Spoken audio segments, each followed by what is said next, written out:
Hello, good evening everyone. और आज हमारा जो टॉपिक है, आज का टॉपिक हमारा है ग्लैंड्स, ग्रंथियाँ।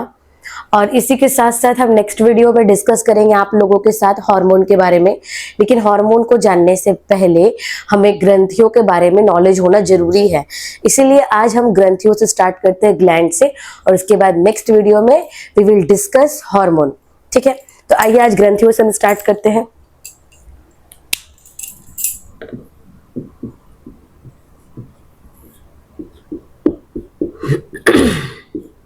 देखिए, वर्ड तो ऑलरेडी मैंने लिख दिया है, ग्लैंड्स मतलब ग्रंथि।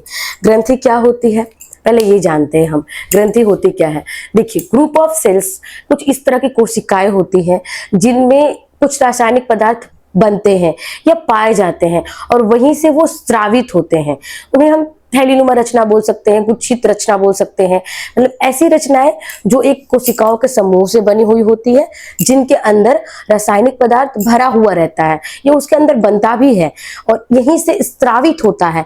इन रचनाओं को हम ग्रंथि कहते हैं। तो ग्रंथि किससे मिलकर बनी होती है? ग्रंथि एक तरह की कोशिकाओं से मिलकर बनी होती है, कोशिकाओं के समूह से मिलकर बनी होती है। और ग्रंथि में ऐसा क्या है? ग्रंथि जो है अपने अंदर से कुछ रासायनिक पदार्थों का स्त्राव करती है।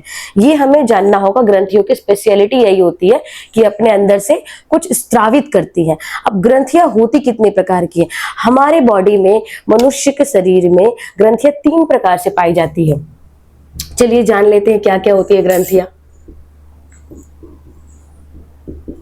देखिए, पहली होती है एक्सोक्राइन, दूसरी होती है एंडोक्राइन और तीसरी होती है मिक्स्ड। हिंदी टर्म में हम क्या बोलते हैं? बहिस्त्रावी,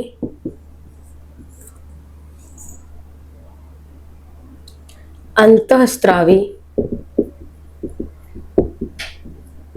और मिश्रित। ठीक है, बहिस्त्रावी ग्रंथियां, अंतःस्रावी ग्रंथियां और मिश्रित ग्रंथियां।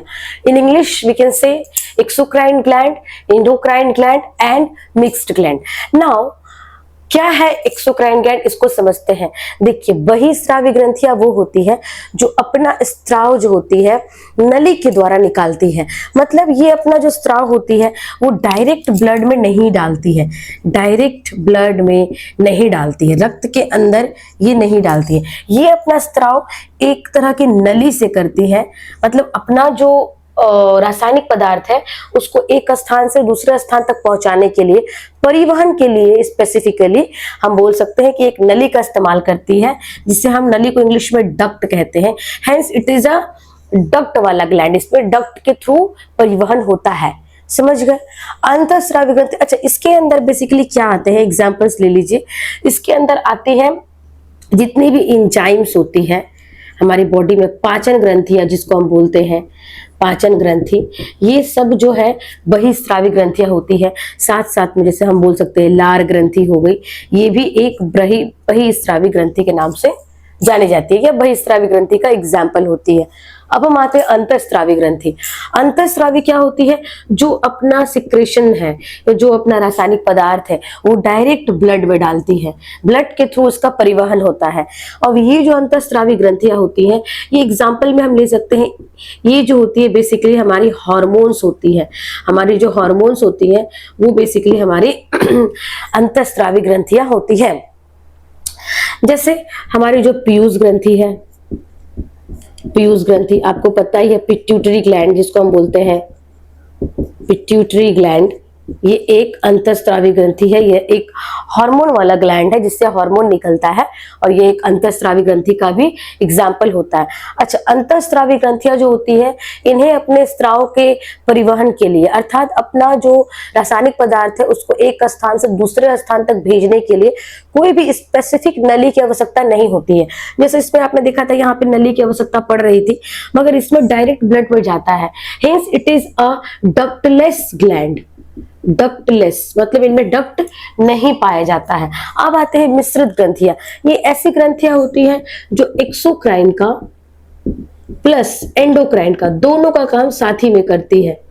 मतलब इनके कुछ भागों से आप कह सकते हैं कि एंजाइम का स्राव होता है और कुछ भागों से आप कह सकते हैं कि हार्मोन का स्राव होता है।